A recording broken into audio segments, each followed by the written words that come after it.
মনে পড়ে আমার সেই দিনটির কথা, যখন মামি বললেন, আজ আমার পায়ে মালিশ করে দাও। তার এই কথায় আমি খানিকটা বিস্মিত হয়ে গেলাম।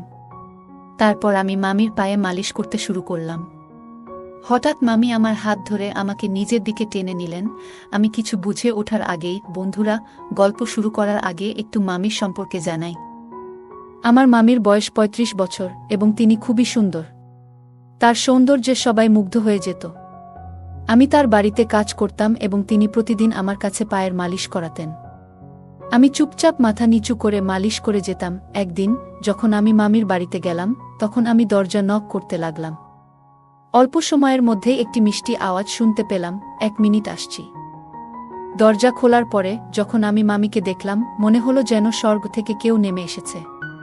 তার রূপ, উজ্জ্বল ত্বক এবং চকচকে চোখ ছিল অসাধারণ। আমি তাকে দেখে কিছুক্ষণ অবাক হয়ে রইলাম। একদিন পত্রিকা বিলি করতে করতে একটা নতুন বাড়িতে ঢুকলাম।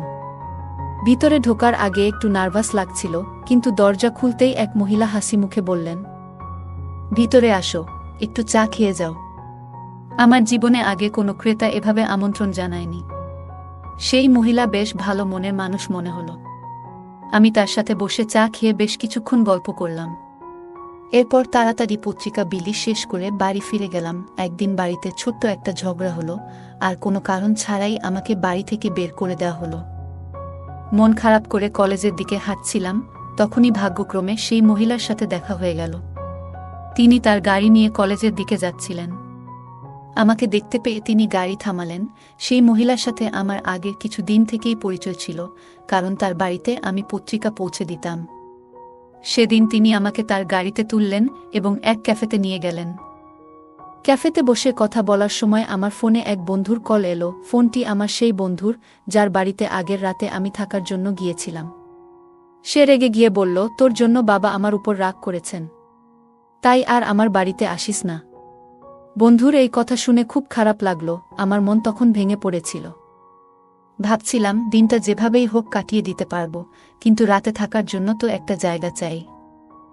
আমার চিন্তিত মুখ দেখে ওই মহিলা, যাকে আমি মামি বলে ডাকতাম, তিনি জিজ্ঞেস করলেন, কি হয়েছে? তোমার মন এত খারাপ কেন? কোনো সমস্যা হয়েছে কি? তার কথাগুলো শুনে মনে হলো আমি আমার কষ্টগুলো শেয়ার করতে পারি। তাই সব কথা তাকে খুলে বললাম। তিনি আমার কথা শুনে মৃদু হেসে বললেন, জানো, আমি অনেক দিন ধরেই একটা সাহায্যকারী খুঁজছিলাম। আমার বাড়িটা বড়, আর আমি একা সবকিছু সামলাতে পারি না। তুমি যদি চাও তাহলে এখানে থেকে আমার কাজে সাহায্য করতে পারো। কিছুদিন আগে বাড়ির পুরনো কর্মচারী গ্রামে চলে গিয়েছিল এবং সে আর ফিরে আসতে চাইছিল না। মামি বললেন, আমার এত বড় বাড়ি একা সামলানো সম্ভব নয়। তুমি যদি চাও এখানে থাকতে পারো।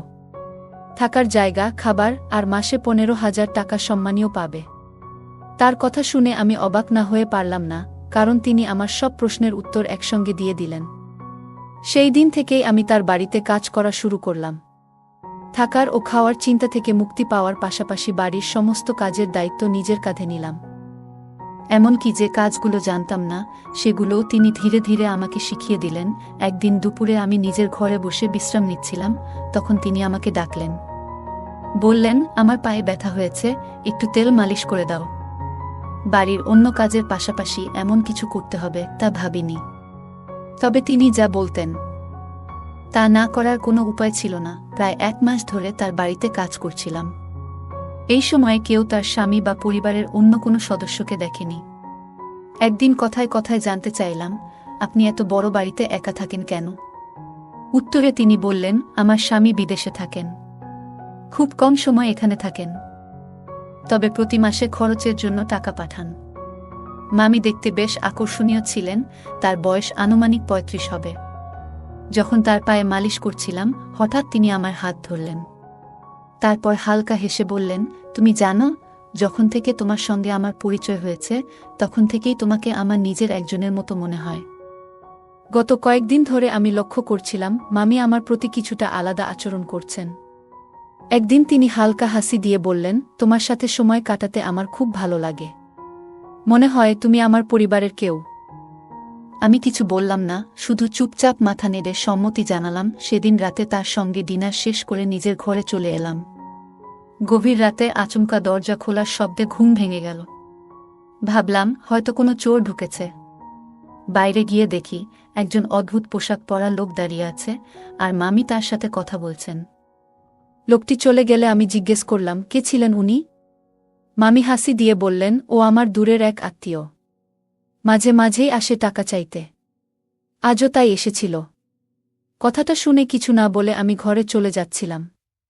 তখনই তিনি বললেন, তুমি তো জেগেই আছো, তাই একটা কাজ করে দাও। আমার পায়ে একটু তেল মালিশ করে দাও।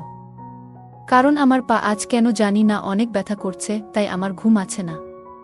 আমি কোনো আপত্তি করলাম না, কারণ তার দয়ায় আমি এতদিন মাথা গোজার ঠাঁই পেয়েছিলাম। ধীরে ধীরে তার কথামতো পায়ে তেল মালিশ করতে লাগলাম। তবে কাজের সময় তিনি কিছুটা অস্বস্তিকর আচরণ করতে শুরু করলেন। আমি নিজের আবেগ নিয়ন্ত্রণ করলাম। কারণ চাকরি হারানোর ভয় ছিল, সেই রাতটি আমার জন্য খুব কঠিন ছিল। পরের দিনও তিনি কাজে সাহায্য করতে বলা আমি কলেজে যেতে পারলাম না। একদিন দুপুরে আমি নিজের ঘরে বসে বিভিন্ন বিষয় ভাবছিলাম। তখন হঠাৎ মামি আমার ঘরে এলেন, তার হাতে একটা বড় বক্স খুলে তিনি একটা ট্যাবলেট ফোন বের করে বললেন, তোমার পড়াশোনার জন্য এটা এনেছি। মাঝে মাঝে তুমি কলেজে যেতে পারো না, তাই ঘরে বসেই পড়ার কাজ করতে পারবে। তিনি আমাকে ট্যাব ব্যবহারের উপায় বোঝাতে লাগলেন। কিছুক্ষণ পর তিনি ট্যাবে বিভিন্ন ছবি দেখতে শুরু করলেন। ছবি দেখানোর সময় তিনি মজার কিছু ছবি দেখালেন। আমি খুব একটা কিছু ভাবিনি, কারণ এগুলো সাধারণ কথোপকথন মনে হচ্ছিল। তারপর হঠাৎ তিনি বললেন, এই পোশাকগুলো কেমন লাগে? আমি এগুলো কিনেছি, আমার উপর কেমন মানাবে বলে মনে হয়? আমি মৃদু হেসে বললাম, আপনি নিশ্চয়ই দারুণ দেখাবেন। তিনি খুশি হয়ে বললেন, তাহলে একটু পরেই পরি। কিছুক্ষণ পর তিনি ঘর থেকে বেরিয়ে এলেন নতুন পোশাক পরে। তিনি আমাকে জিজ্ঞেস করলেন, কেমন লাগছে? আমি হালকা হাসি দিয়ে বললাম, খুব সুন্দর লাগছে। তবে আমি চোখ নামিয়ে রাখলাম, কারণ নিজের আবেগ নিয়ন্ত্রণ করাই সঠিক মনে করলাম। এরপর তিনি আয়নার সামনে দাঁড়িয়ে নিজের পোশাক ঠিক করতে লাগলেন। তার আত্মবিশ্বাস আর নতুন পোশাকের রূপ একদম আলাদা লেগেছিল। আমি ভেতরে ভেতরে খুবই অস্বস্তি বোধ করছিলাম। একদিকে নিজের অনুভূতিগুলো নিয়ন্ত্রণ করার চেষ্টা, আর অন্যদিকে চাকরি হারানোর ভয়। বাড়ি থেকে বের করে দেওয়ার পর এখানেই আমার থাকার সব ব্যবস্থা হয়েছে, তাই এখানে থাকাটাই ছিল আমার জন্য গুরুত্বপূর্ণ। হঠাৎ করে মামি আমাকে জিজ্ঞেস করলেন, তোমার কাছে আমি কেমন লাগছি? আমি কিছুটা নার্ভাস হয়ে বললাম, আপনি খুবই সুন্দর লাগছেন। এই রূপ আপনার স্বামীকে দেখানো উচিত। দেখবেন তিনি বিদেশ থেকে দৌড়ে চলে আসবেন। তিনি আমার কথায় মৃদু হেসে বসলেন, তবে একটু পর মুখ গোমড়া করে বিছানায় বসে পড়লেন। কিছুক্ষণ পর তিনি বললেন, আমার স্বামীকে ভিডিও কলে এই সাজ দেখালেও কোনো লাভ নেই। তার কাছে তার কাজই সব। আমি শান্তভাবে বললাম, আপনি খুবই আকর্ষণীয় একজন মানুষ। তবে আপনার স্বামী হয়তো কাজ নিয়ে বেশি ব্যস্ত। তিনি মৃদু হাসি দিয়ে বললেন, আমার বয়স এখন ৩৫। তবুও তিনি কখনো পরিবার নিয়ে ভাবেননি। আমি এখন একাই জীবনযাপনে অভ্যস্ত, তবে মাঝে মাঝে মনে হয় জীবনে একজন সঙ্গীর প্রয়োজন, যে আমাকে ভালোবাসা এবং আনন্দ দিতে পারবে। তার কথাগুলো শোনার পর আমি আর কোনো কথা বললাম না। মনে হলো তিনি তার মনের কষ্টগুলো ভাগ করে নিচ্ছেন। মামি মৃদু কণ্ঠে বললেন, যদি আমার স্বামী আমাকে সত্যিই বুঝতেন, তবে আজ এই দিন দেখতে হতো না। আমি কারো সমর্থনের জন্য এভাবে অপেক্ষা করতাম না। তার চোখে জল এসে গেল। এরপর বললেন, তোমাকে দেখে আমার বিশ্বাস হয় তুমি কখনো আমাকে হতাশ করবে না। আমি বুঝতে পারছিলাম তিনি হয়তো ধীরে ধীরে নিজের একাকিত্বের কথা শেয়ার করছেন। তিনি সামনের চেয়ারে আধো পোশাকে বসে রইলেন। আমি অস্বস্তি বোধ করছিলাম এবং নিজেকে সামলাতে সেই ঘর থেকে বেরিয়ে এলাম। বুঝতে পারছিলাম সেখানে থাকলে নিজের উপর নিয়ন্ত্রণ রাখা কঠিন হয়ে যাবে। রাতে রান্নাঘরে যখন আমি রাতের খাবার প্রস্তুত করছিলাম, তখন হঠাৎ তিনি রান্নাঘরে এলেন। আমি গরম দুধ আগে থেকেই তৈরি করে রেখেছিলাম। তিনি দুধের পাত্রটি তুলে নিচে রাখছিলেন, কিন্তু অসাবধানতাবশত সেই গরম দুধ আমার পায়ের উপর পড়ে গেল। পা জ্বলে যাওয়ায় আমি যন্ত্রণায় চিৎকার করতে লাগলাম। মামি দ্রুত আমাকে তার ঘরে নিয়ে গেলেন এবং কুলিং ক্রিম দিয়ে আমার পায়ে মালিশ করতে শুরু করলেন। আমি ততক্ষণে সাধারণ প্যান্ট পরা অবস্থায় তার সামনে শুয়েছিলাম, কিন্তু আমার সমস্ত মনোযোগ ছিল পায়ের ব্যথার উপর। পায়ের ব্যথায় অনেক কষ্ট পাচ্ছিলাম। তিনি অনুশোচনায় ভেঙে পড়ে বললেন, তোমার এমন কষ্টের জন্য আমিই দায়ী। আমি আসলেই ভুল করেছি, নিজেকে ক্ষমা করতে পারছি না। তার কথাগুলো শুনে আমি তাকে শান্ত করার চেষ্টা করলাম, কারণ তার চোখে অনুশোচনা স্পষ্ট ছিল। মামি হঠাৎ নিজেকে দোষারোপ করতে লাগলেন এবং নিজের হাত দিয়ে নিজের গালে চড় মারতে শুরু করলেন। এই দৃশ্য দেখে আমি হতবাক হয়ে গেলাম। তখন আমি তার হাত ধরে থামালাম এবং বললাম, আপনার কোনো দোষ নেই। যা হওয়ার ছিল তা হয়ে গেছে। আমরা অতীত বদলাতে পারব না। এখন নিজেকে দোষ দেওয়া বন্ধ করেন। তার চোখ দিয়ে জল গড়িয়ে পড়ছিল। আমি এগিয়ে গিয়ে তার চোখের জল মুছে দিলাম। কিন্তু হঠাৎ তিনি আমার আহত পায়ে হাত রাখলেন আর আমার মুখ দিয়ে যন্ত্রণার শব্দ বেরিয়ে গেল। তিনি সঙ্গে সঙ্গে সরে গেলেন। আমি একজন ২০ বছরের তরুণ আর তিনি ৩৫ বছরের একজন পরিপক্ব নারী। এমন পরিস্থিতি আমি কল্পনাও করিনি। রাতে তিনি আমার জন্য দুধ নিয়ে এলেন এবং আবারও আমার পায়ে ক্রিম লাগালেন। আমার পা খুবই ব্যথা করছিল। দুধ খাওয়ার কিছুক্ষণ পর আমি ঘুমিয়ে পড়লাম, কিন্তু তিনি আমার পায়ের কাছে বসে অনেকক্ষণ ধরে আমার যত্ন নিচ্ছিলেন। পরবর্তী কয়েকদিনে তার যত্নের জন্যই আমার পা দ্রুত সেরে উঠল। যখন আমি পুরোপুরি সুস্থ হলাম, তখন তিনি আমাকে আরও ভালো করে দেখভাল করতে শুরু করলেন। প্রতি রাতেই দুধ খাওয়ার ব্যবস্থা করতেন এবং সবসময় আমার ভালো থাকার জন্য চিন্তিত থাকতেন। একদিন সন্ধ্যায় তিনি আমাকে তার ঘরে ডাকলেন। আমি ঘরে ঢুকে দেখলাম তিনি শুধু একটি তোয়ালে জড়িয়ে আছেন। এই দৃশ্য দেখে আমি খানিকটা অস্বস্তিতে পড়ে গেলাম, কারণ আমি তাকে অনেক সম্মান করতাম। তিনি আমার আশ্রয়দাতা। তিনি তার বিছানার ওপর রাখা শাড়িগুলোর দিকে ইঙ্গিত করে বললেন, আজ আমি তোমার পছন্দের একটি শাড়ি পরব। একটু বাইরে যেতে চাই, তাই তুমি যেটা বলবে সেটাই পরব। আমি শাড়িগুলোর মধ্যে থেকে একটি বেছে দিয়ে বললাম, এটি আপনার জন্য একদম মানানসই হবে। আজ মামির আচরণ খুবই আলাদা ছিল। মনে হচ্ছিল তিনি হয়তো প্রথমবার সাদা সালোয়ার কামিজ পরেছেন। সারা দিন আমাকে সাহায্যের জন্য ডেকে চলেছেন। আমি তার সাজগোজে সাহায্য করছিলাম আর তাকে আরও সুন্দর লাগানোর জন্য তিনি আমার পরামর্শ নিচ্ছিলেন। যখন তিনি সেজে উঠলেন, তখন আমাকে জিজ্ঞাসা করলেন, কেমন লাগছে আমাকে? আমি বললাম, আপনাকে সবসময় সুন্দর লাগে, আজও অসাধারণ দেখাচ্ছে। এই কথা শুনে তিনি আনন্দে আমাকে জড়িয়ে ধরলেন। তারপর তিনি তার ফোন বের করে আমাদের দুজনের কয়েকটি ছবি তুলে নিলেন। আমি কিছুটা অবাক হয়ে ভাবছিলাম, মামি হঠাৎ এইসব কেন করছেন? তখন আমি তাকে বললাম, মামি, আমি মাত্র ২০ বছর বয়সী। আপনি আমার সঙ্গে যা করছেন তা নিয়ে একটু ভাবা উচিত। এই কথা শুনে মামি কিছুটা রেগে গেলেন এবং বললেন, তুমি এত কথা কেন বলছো? আজকের দিনটি আমার জন্য খুবই গুরুত্বপূর্ণ, কারণ আজ আমার জন্মদিন। আমি চেয়েছি এই দিনটি তোমার সঙ্গে উদযাপন করব। এখন আর কোনো প্রশ্ন করবে না। এরপর তিনি আমাকে তার ঘরে নিয়ে গেলেন। ঘরে গিয়ে তিনি মিউজিক চালালেন এবং আমাকে তার সঙ্গে নাচতে বললেন। নাচের সময় হঠাৎ আমার পা ফসকে গেল এবং আমি মেঝেতে পড়ে গেলাম। আমার হাতেও ব্যথা পেলাম। তিনি আমাকে তৎক্ষণাৎ বিছানায় শুইয়ে দিয়ে আমার হাতে মালিশ শুরু করলেন। কিন্তু মালিশ করতে করতে তার আচরণ কিছুটা অদ্ভুত হতে লাগল। আমি পরিস্থিতি বুঝে নীরব থাকলাম এবং তার সাহায্য নিতে থাকলাম। কিছুক্ষণ পর আমি চোখ বন্ধ করলাম, কিন্তু ঘুম আসছিল না। তখন হঠাৎ দেখি মামি একটি গ্লাসে দুধ নিয়ে ঘরে ঢুকলেন।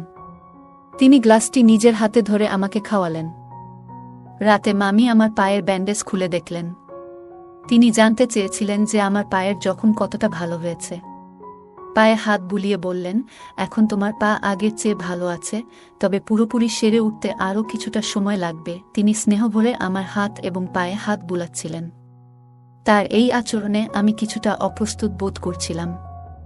পরের দিন সকালে যখন ঘুম থেকে উঠলাম, তখন নিজেকে মামির ঘরের বিছানায় দেখতে পেলাম।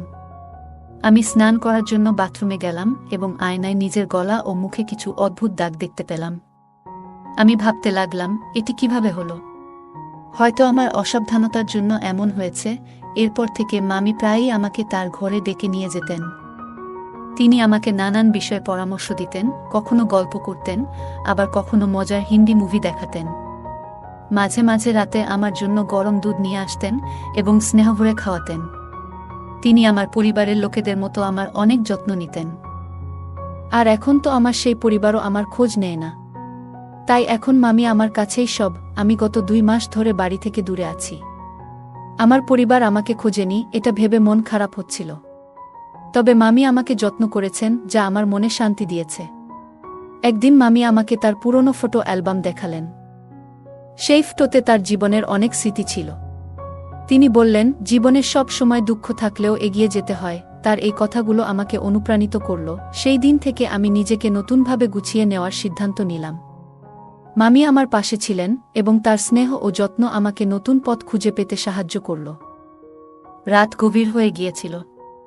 আমি আমার হাতের ব্যথা নিয়ে প্রতিদিনের মতো পাশের ঘরে গেলাম।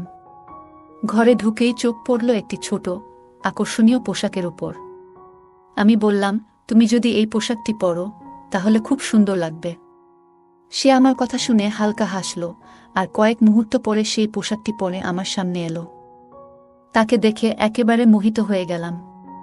এরপর সে প্রতিদিনের মতো দুধের গ্লাস নিয়ে আমার সামনে এলো। আমি গ্লাসটি হাতে নিয়ে পান করলাম। কারণ আমি অসুস্থতার কারণে দিন দিন দুর্বল হয়ে যাচ্ছিলাম, তাই মামি আমার বিশেষ দেখভাল করছিল। আমার শরীর ক্লান্ত থাকায় কিছুক্ষণ পর ঘুম এসে গেল। হঠাৎ ঘুম ভেঙে অনুভব করলাম কেউ যেন আমার খুব কাছে। চোখ মেলতেই দেখি আমি তার পাশে শুয়ে আছি। আমি চুপচাপ ছিলাম, কারণ সেই মুহূর্তে কিছু বলার মতো অবস্থায় ছিলাম না। চারপাশে এক অদ্ভুত নীরবতা। কিছুক্ষণ পরে আবার ঘুমিয়ে পড়লাম। ভোরবেলা ঘুম ভাঙতেই বুঝতে পারলাম আমার হাত আর পা ঠিক নেই।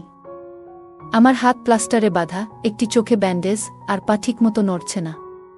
নিজেকে হুইল চেয়ারে আবিষ্কার করলাম। হঠাৎ লক্ষ্য করলাম একজন মহিলা আমাকে রাস্তায় নিয়ে ঘুরছে।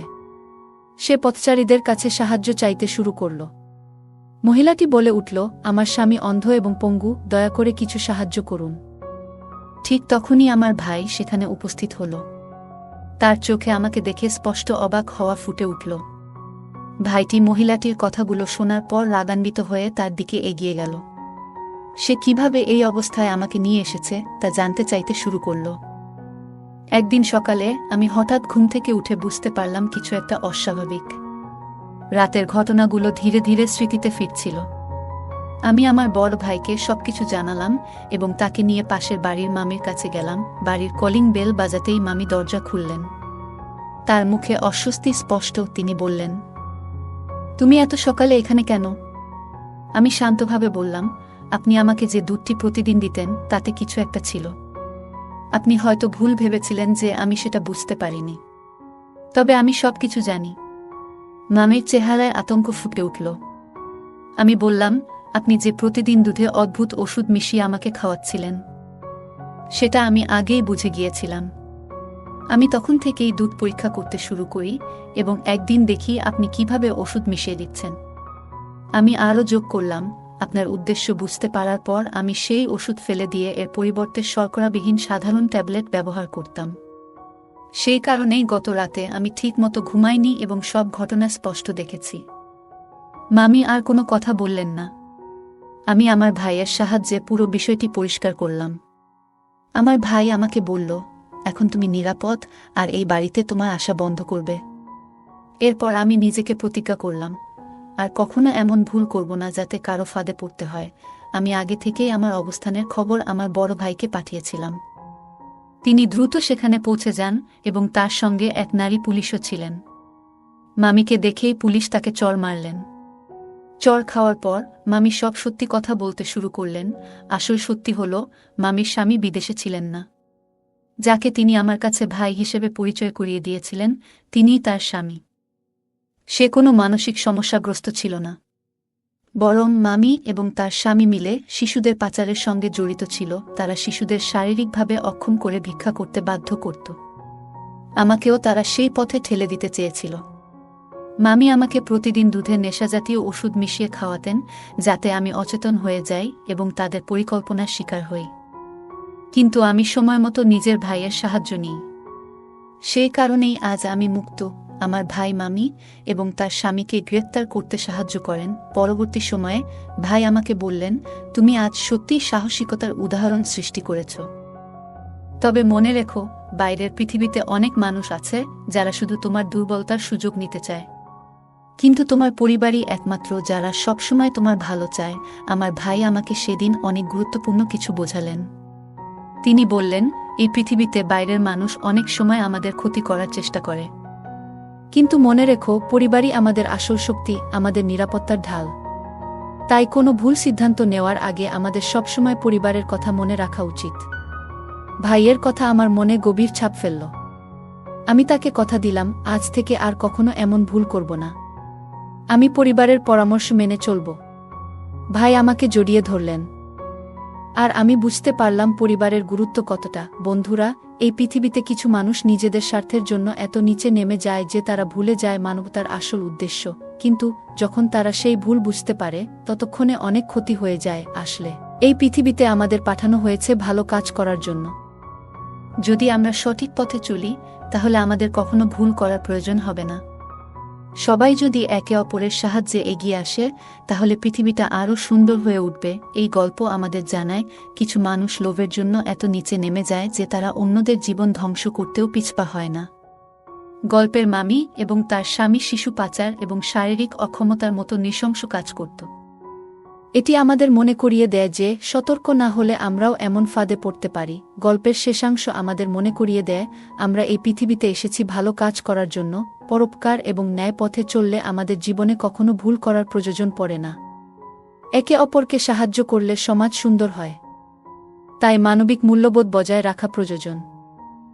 গল্পের প্রধান চরিত্র নিজের ভুলগুলো থেকে শিক্ষা নিয়েছে। সে প্রতিজ্ঞা করেছে যে ভবিষ্যতে পরিবারের পরামর্শ ছাড়া এমন কোনো সিদ্ধান্ত নেবে না যা বিপদ ডেকে আনতে পারে। এটি দেখায় যে প্রতিটি ভুল আমাদের জীবনে একটি বড় শিক্ষা দেয়। এই শিক্ষা গ্রহণ করে ভবিষ্যতে আরও সতর্ক হওয়া উচিত। এই গল্পটি আমাদের জীবনে সতর্ক থাকার গুরুত্ব, পরিবারের প্রতি আস্থা, সাহসিকতার মূল্য এবং ন্যায়ের পথে চলার প্রেরণা দেয়া। এটি আমাদের জানায় যে আমরা যতই কঠিন পরিস্থিতির মধ্যে থাকি, বুদ্ধি, ধৈর্য এবং সঠিক পরিকল্পনার মাধ্যমে তা অতিক্রম করা সম্ভব। পাশাপাশি মানবিক গুণাবলী চর্চা করে এবং অন্যায়ের বিরুদ্ধে রুখে দাঁড়িয়ে সমাজে ইতিবাচক পরিবর্তন আনা যায়। গল্পটা কেমন লাগলো জানাতে ভুলবে না। আরও মজার মজার রোমান্টিক গল্প শুনতে চাইলে ভিডিওটি লাইক, শেয়ার এবং চ্যানেলটি সাবস্ক্রাইব করতে এবং বেল আইকনটি ক্লিক করতে ভুলবে না। ধন্যবাদ।